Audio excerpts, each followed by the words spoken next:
and he was a young boy. I'm going to say somewhere around 5 to 6, as I recall. I remember he would sit in here and watch television during the whatever Gulf War that was, and the fighters taking off from the aircrafts, and then up at his barber shop, all the old World War II model airplanes that were hanging from the ceiling. I remember sitting in the barber shop where they have all the model planes hanging from the ceiling, and was always very interested in flying. Fly safely. Yeah. Right. Make sure you're not too high. I'd rather have you land halfway down and stop. On his 14th birthday, he was so accomplished a pilot that I had no qualms about it. I mean, he could have soloed months before that. Legally, he couldn't, but in terms of skill level, he definitely could. My concern again was that no matter where he went, he was going to be surprised by weather. Jack Wiegand is not your typical 20-year-old. It's safe to say the Bullard High grad has loftier goals than most people his age. Starting May 1st, I'm going to attempt to be the youngest person to solo an airplane around the world. Yeah, you heard him right. In a little more than 2 weeks, Jack is hoping to soar his way into the Guinness Book of World Records. If I'm back before my 21st birthday on June 22nd, then I will have the record when I am 20 years old. With 600 flight hours already under his belt, Jack is a veteran in the cockpit. Jack says his parents are supportive of his record-breaking mission, even if it means he'll spend 40 to 50 days flying around the world by himself. It was one of those times when you think, oh gosh, did I do the right thing? Should I have let him do this? Because anything can happen up there. We were all pretty emotional when he left, just waving goodbye. I'll never forget that. I got out of the airplane and they asked me for my passport. And I remember Irene calling me and saying, Dwight, do you think you know where Jack's passport is? But when Jack arrived in Canada, he discovered to his horror that the wallet for his passport was empty. After an hour of pulling the plane apart, it was good old Mum who came to the rescue 3,000 miles away after finding it on the photocopier. Now he's keeping a firm hold on it. When I got there yesterday, they didn't even ask to look at my passport. And I explained, I'd been hanging out in Canada for 4 days to get the passport. It was just kind of a funny instance. I was talking to Oman Approach. Everything was going fine with the flight at that time, but he called me up on the radio and he said, November 432 Bravo Golf, you have an airplane moving from your 9 o'clock to your 3 o'clock, 14,500. Here I am in the middle of the ocean, and I think, there should definitely not be another airplane flying 500 feet below me. I keep calling Oman Approach, are you sure there's another airplane? Am I being intercepted? What do I need to do? I guess I was as surprised as anyone when that jet intercepted him, because I don't know where it came from, and I don't think Jack knew where it came from either. All that I was thinking about was, okay, shoot, maybe I broke some airspace rule. Maybe I'm in an area that I shouldn't be, and this airplane is going to shoot me out of the sky right now. I had a system on my GPS that showed me where lightning was striking.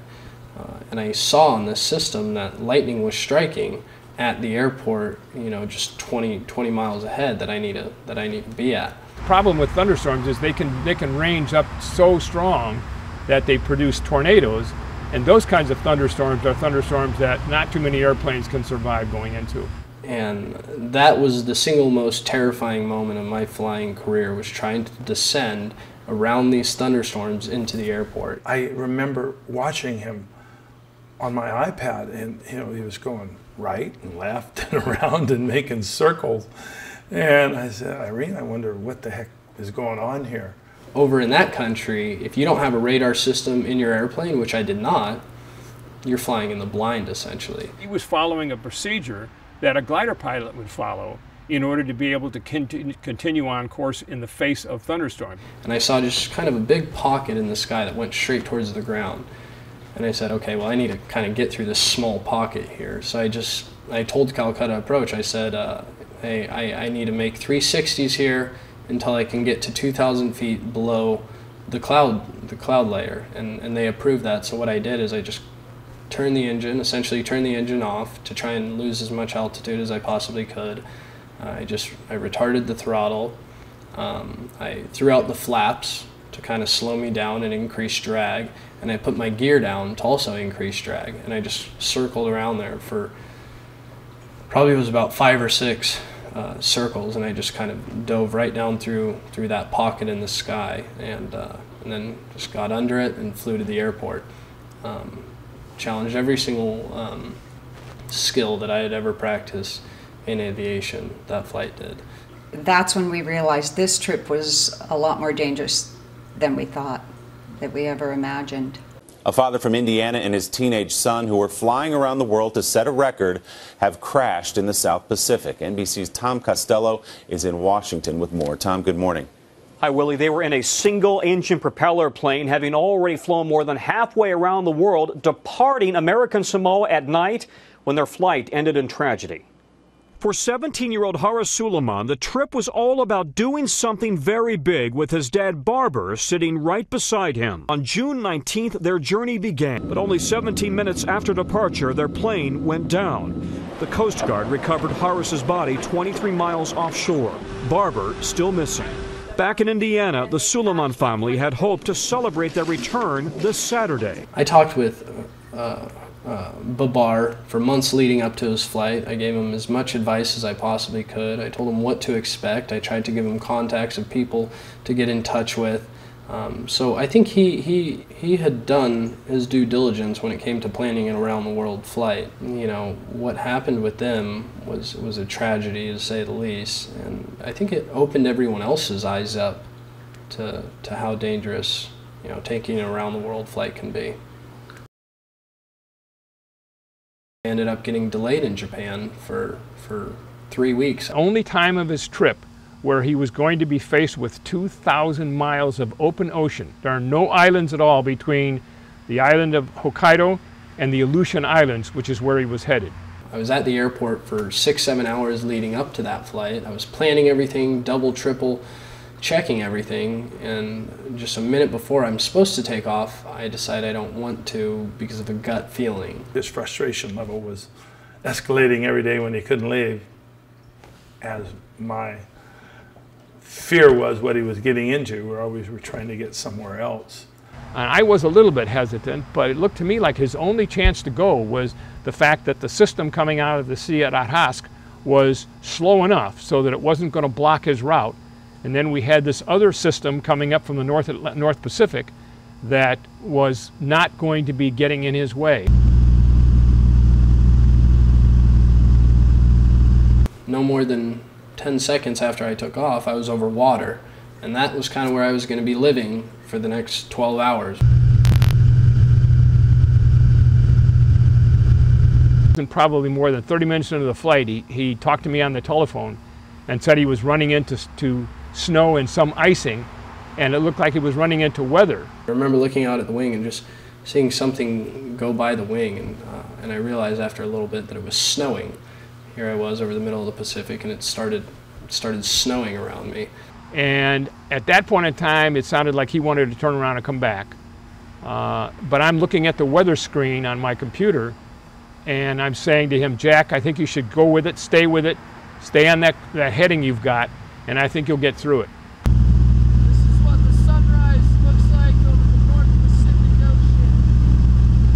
I'll show you the position where I am right now. You can see I'm more than halfway. This is the Kamchatka Peninsula. You go west here. This is Japan, where I came from.